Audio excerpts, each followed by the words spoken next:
हमारे बॉडी के खुद के सेल्स जब रिवोल्ट पे आ जाते हैं तो वो एक एबनॉर्मल तरीके से बढ़ने लग जाते हैं. So this form of abnormal division of cells and then turning into tumour is cancer.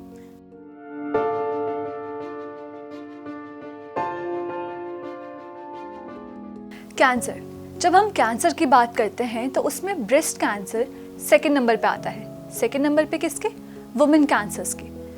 तो ब्रेस्ट कैंसर होता क्या है, ये फॉर्म कैसे होता है और इसके सिम्टम्स क्या होता है, इससे जुड़ी सभी जानकारियों के लिए आज हमारे साथ मौजूद हैं हमारे सेट में नीरजा मैम. आपका बहुत बहुत स्वागत है मैम. हेलो, मैं हूँ ईशानी और आप देख रहे हैं आरोग्य भारत, जहाँ हम आपको देते हैं फिटनेस से जुड़ी कुछ टिप्स और बात करते हैं एक्सपर्ट डॉक्टर्स के साथ में. और इसी कड़ी में आज हम डॉक्टर नीरजा से बात करेंगे और उनसे जानेंगे कि ब्रेस्ट कैंसर क्या होता है, उसके कॉजेज़ क्या होते हैं और उसे हम ठीक कैसे कर सकते हैं. तो सबसे पहले आपका बहुत बहुत स्वागत है मैम हमारे सेट में. मैम, ब्रेस्ट कैंसर होता क्या है?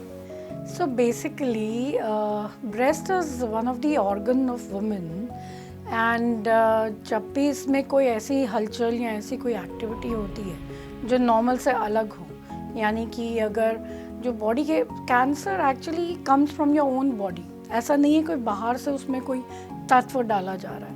ये सिर्फ एक तरीका होता है कि हमारे बॉडी के सेल्स जो हैं वो हमारी इम्यूनिटी की को रिस्पॉन्ड करना बंद कर दिया और उन्होंने जो है उनकी आज्ञा मानना बंद कर दिया. हमारे बॉडी के खुद के सेल्स जब रिवोल्ट पे आ जाते हैं तो वो एक एबनॉर्मल तरीके से बढ़ने लग जाते हैं. So this form of abnormal division of cells and then turning into tumor is cancer. और जब ये breast में होता है, चाहे वो मेल में हो चाहे वो फीमेल में हो, क्योंकि males also have breast, although उनका breast का organ बहुत छोटा होता है, but because both of them have breast, so breast cancer can happen in either males or females. Ma'am, what causes that cancerous lump in human? So basically, the root cause is the abnormal division of cells, your own cells, which do not respond to the immunity and they undergo a haywire division.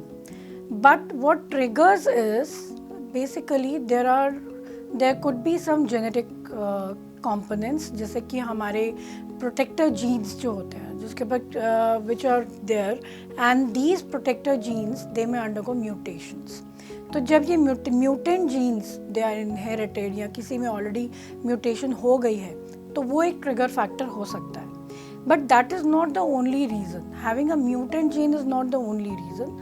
There are certain कुछ ऐसे factors हैं जैसे कि environmental factors, lifestyle factors जो इस चीज़ को बढ़ावा देते हैं. जैसे कि जो भी चीज़ें हमारी इम्यूनिटी को कम कर रही हैं, चाहे वो स्मोकिंग है, अल्कोहलिज्म है, नाइट शिफ्ट्स है, स्ट्रेस है, सो इन सब का धीरे धीरे करके हमारी बॉडी पे इम्पैक्ट होता है. तभी हम कहते हैं कि किसी भी कैंसर से बचने के लिए बॉडी को एक हेल्दी रहना ज़रूरी है, healthy mind and a physically healthy body, जिसके लिए आपको एक्सरसाइज ज़रूरी है.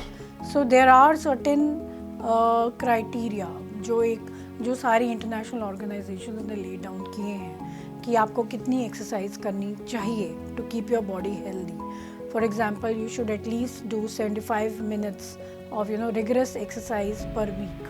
तो इतना तो कर ही सकता है. About 75 minutes is not a big thing. या अगर moderate है तो 150 minutes in a week. और बाकी lifestyle factors हैं, avoiding too much of stress, night shifts, कुछ hormonal influences, क्योंकि women body में ये hormonal influences बहुत ज़्यादा होते हैं. तो अगर हम एक्सटर्नल हार्मोन दे रहे हैं, जैसे कि एक टाइम था जब वेस्टर्न पॉपुलेशन में बहुत there was a very routine thing to give hormones to all those ladies जो पोस्ट मेनोपॉजल, यानी जिनके पीरियड्स बंद हो गए, क्योंकि पीरियड्स बंद होने के बाद बॉडी में बहुत चेंजेस आते थे. जैसे कि उनको बहुत स्वेटिंग होती थी, बहुत गर्मी लगना, तो ये सब उनसे बर्दाश्त नहीं होता था. तो practitioners started giving them hormones, which is very common practice. But then even the West realized कि इस हार्मोन, एक्सटर्नल हार्मोन्स की वजह से ब्रेस्ट कैंसर का रेट बढ़ रहा है. Then after this, in around 2012, they established that any external hormones should be barred to be given to any post-menopausal woman. वो बंद होने के बाद ब्रेस्ट कैंसर का रेट भी कम हो गया. तो ये सारी चीज़ें कंट्रीब्यूट करती हैं टुवर्ड्स getting a cancer.